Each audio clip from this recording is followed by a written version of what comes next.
معرفة. We have to be humble. We are not arrogant to tell people that we are the teachers of the world and we are going to teach you everything and money and business and finance and these things. No. Conventional finance is ahead of us. The first conventional bank was 500, 600 years ago in Italy. Actually, the word bank is from the banca, which is the table, in Italian. So we say that we learn from the conventional finance system.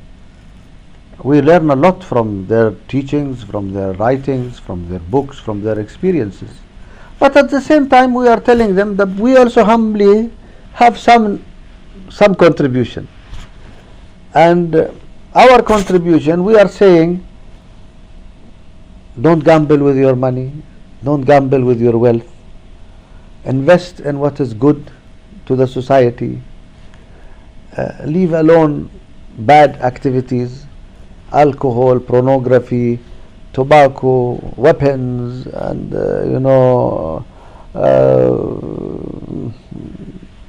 anything, gambling, all these things, leave them alone. Don't invest in them, don't encourage them. And but our major lesson that we like to, our message which we like to pass to them, is that you will never get a solution. Always you have the cyclical problem. This is not the first time which is happening, but every time the measures, the consequences are becoming more drastic. Why? Because the world now is becoming one globe, as they say, one village. So you write one tweet, now you tweet it and it goes all over the world in seconds. So planes depart from Dubai here. We are sitting in Dubai now, mashallah, and you have Emirates airline going all the way everywhere to San Paulo and to Australia and to America direct. So you pray Fajr in Dubai and you pray Dhuhr in New York without missing any salat, So this is the world now today. So our message is that you are doing your efforts, but it seems that you have been blocked to understand that the major problem, the major default in your system is the interest-based system. If you do not solve the banks being only entities of lending and borrowing and money creation, if you do not solve this dilemma, this problem is going to come back and come back and come back.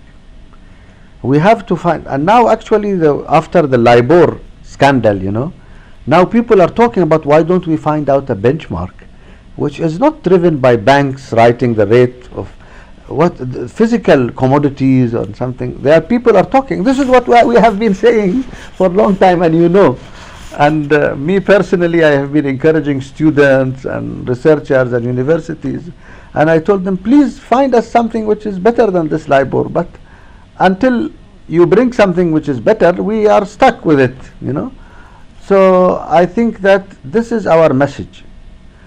And why we confine the entire finance of the world in one model? Why shouldn't we have multiple models? Unless there is an influential group which is controlling the banking and the finance and all these things, and it is in their interest that it only remains one system, and that is the model of borrowing and lending, nothing else. If there is no such conspiracy, then why? We should, be clever. Our universities, our colleges, our finance colleges, our banking colleges, our banking institutions, our regulators, all these people, we should encourage lots of models, and we should make trial and error and many other types to get out of this. Now, why is America in debt of so many trillions of dollars? I don't know, 16 or something, they say. And Europe is in such a deep crisis, because they are only thinking about increasing the limit of borrowing. The problem with Congress is to allow them to increase the level of borrowing. Okay, this level of borrowing you are increase till when? And so much interest is accruing. Till when? So I think if we do not get rid of the interest mentality, it is a state of mind. It is a state of mind which affects people, and it affects their social life, and it affects the money market, and it affects all these things. It is an evil which is forbidden by all religions. It's forbidden by Christianity, by Islam, by Judaism, by Hinduism, by Buddhism, by even the Greek philosophers. All of them wrote against this usury, and which happened to be in the beginning any increment over and above the principle, and only it became recently that they changed the definition to exorbitant amount of interest or an illegal amount of interest. This is fairly after Calvinism and these things. معرفة.